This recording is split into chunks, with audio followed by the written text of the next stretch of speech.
What's up, guys? Backwards Compatible Dad here, and we finally reached the end of the Book of Boba Fett series, and it has been about a month since I did a first brief review, or just sort of my thoughts on the first episode, and I knew I would not end up doing an episode by episode review of each one because as this started to progress, I thought I am going to wait till this gets over with before I do any more reviewing of anything to see where this was going, because it did kind of throw us all, kind of throw everybody off.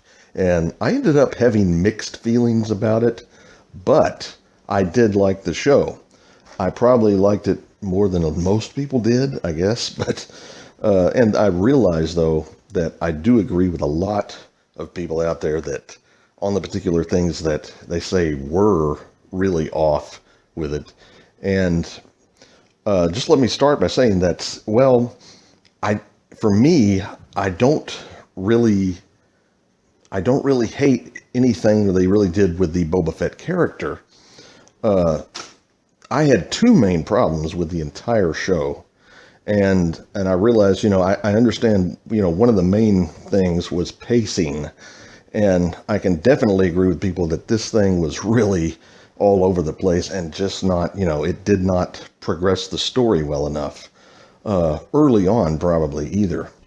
And obviously, and then lo and behold, episode 5 and 6 get thrown in, and they are not episodes of the Book of Boba Fett. They are episodes of The Mandalorian, which were great episodes of The Mandalorian, or maybe episode 6 was more like a shorter episode of The Mandalorian, and then they stuck a little bit of the Book of Boba Fett on the end of it. But I did not really understand why they did that. It seemed like it had no other purpose but to obviously get Grogu back with Din Djarin, and it's like they were rushing to throw that in there just to set up Mandalorian season 3 so he can be back in there, immediately. But that's one of the things I did not care for about this.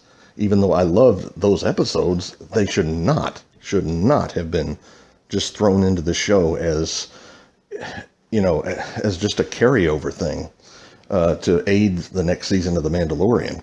It hurt the rest of the story, and I think most people would agree with that, even though those episodes were great. Now, as far as, the overall show, though, the other problem I had with it is, and this is going to be a lot different than what everybody else is saying, but the biggest letdown for me was the lack of 0 original bounty hunters from the original trilogy. No Bosk, no IG-88, no Dengar, no Zagas, or 4LOM, nobody from that group. We ended up getting Cad Bane, and even he came in way too late. I had no problem with them bringing him in. He's a great character, great bounty hunter, but the fact that they waited until episode 6 obviously hurt this even more. He should have been brought in early on, like episode 2 at least. And this was a problem for this show. It really was. Now, while most people did have problems with, the character of Boba Fett overall, and, thinking that he was getting too soft and this kind of thing, I heard all that, going along through this series, and I just didn't end up agreeing with that, because I didn't mind, him getting into the Tusken tribe and learning these things after he got out of that Sarlacc pit, because he had nothing. He had no armor. He had no weapons. He had to learn to develop as a character, out of that armor, with no helmet, with no guns, and, becoming part of their tribe, I think really for me, it increased the quality of his character tenfold, in my thinking anyway. And I think he's just somebody that wanted to, when you do get older, you see things differently, and you want to go about things differently. And I don't think people were ready for this. It seems like the main story people wanted to see was, just him going out there like a killer, Jason Voorhees, and just, blasting anybody out of his way that got in his way. And can get really boring. I'm sorry, there's really no character development in that. But at the same time, I do understand, but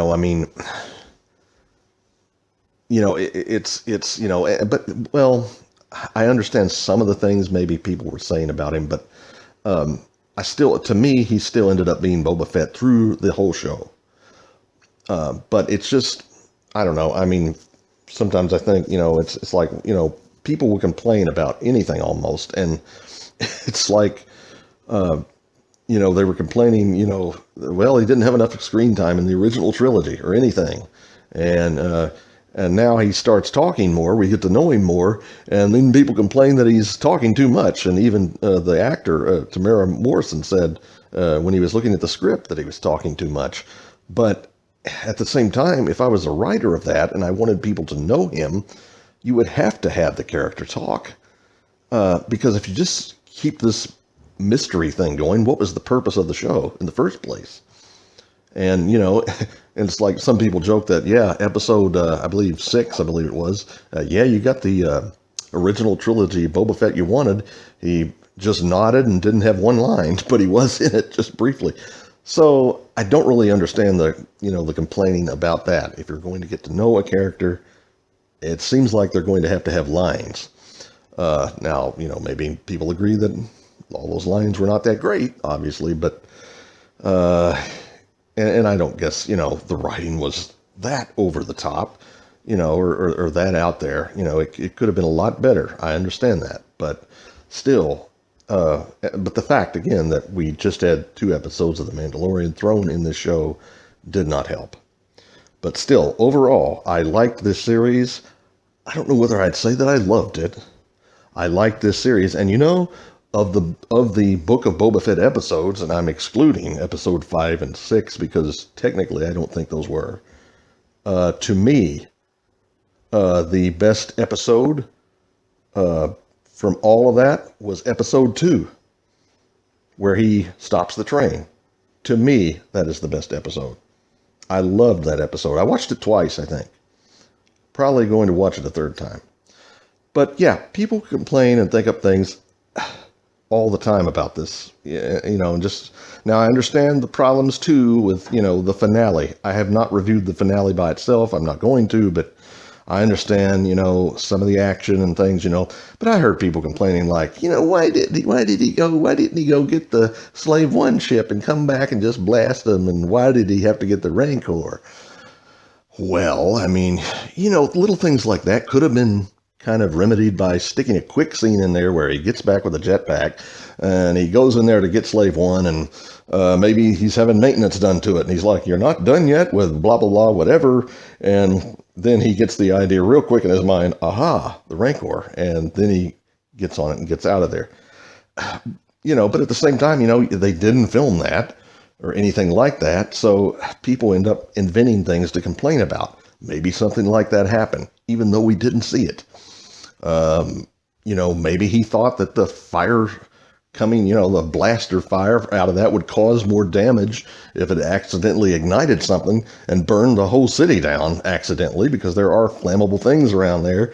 And he thought he would do less damage taking out those 2 giant droids there with the Rancor. So, I mean, stuff like that. It just, people will find anything to complain about. I do understand some of their complaints, and obviously, stuff like the Power Ranger bike gang. I understand. Yeah, I don't think they belonged in a Star Wars universe. I do. They are one of my complaints with the show. I am kind of on the same page with everybody on them, and they really didn't add that much to the show. I don't think they did. So that's one of the key things in this whole series, in this or at season 1. Who knows if we'll get a season 2? But the biker gang, it just didn't do it for me like it did anybody else. But I still think the character of Boba Fett was upheld. I don't think, I would like to have seen more menacing times with him, between other characters like the other bounty hunters, but that did not happen. So, anyway, if I was to rate this first season, the whole show on a 1 to 10, maybe I'll give it a 7.5. I think that's a pretty good score. Obviously, the show had major issues with pacing, writing, and things like that. Action sequences, too. I realize that in some instances, but for the most part, I enjoyed the show. And maybe that score is, well, I don't know. I think it's a fair score. I understand the show was far from perfect. I still enjoyed it. I would like a season 2, but if they do a season 2, I want bounty hunters in it from the original trilogy. And, oh yeah, the thing about Cad Bane getting killed off so early, that obviously, didn't set well with people. But then again, who knows if he's really dead? This is Star Wars, and you know how that goes. People have been talking about this thing beeping on his chest to summon somebody, maybe. He's probably not dead. So, don't... Cobb Vanth wasn't dead. That was the cut scene at the end of that was kind of a letdown cut scene, even though it's good to see him alive. I think we could have seen that in the show, and they should have done something else for the end credit scene is what I mean. But they didn't do that. They put him in, but it's great to see him alive. But don't lose hopes on Cad Bane. I mean, he could very well be alive. This is Star Wars. Nobody dies for good. Anyway, guys, that's my overall thoughts on season 1. And let me know what you guys think. Did you hate this? Did you love it? Were you like me, kind of, mixed feelings, but liked it? Let me know what you think in the comments. This is Backwards Compatible Dad. If you have not subscribed to the channel, please hit that subscribe button and hit like if you like this video. I will see you guys next time.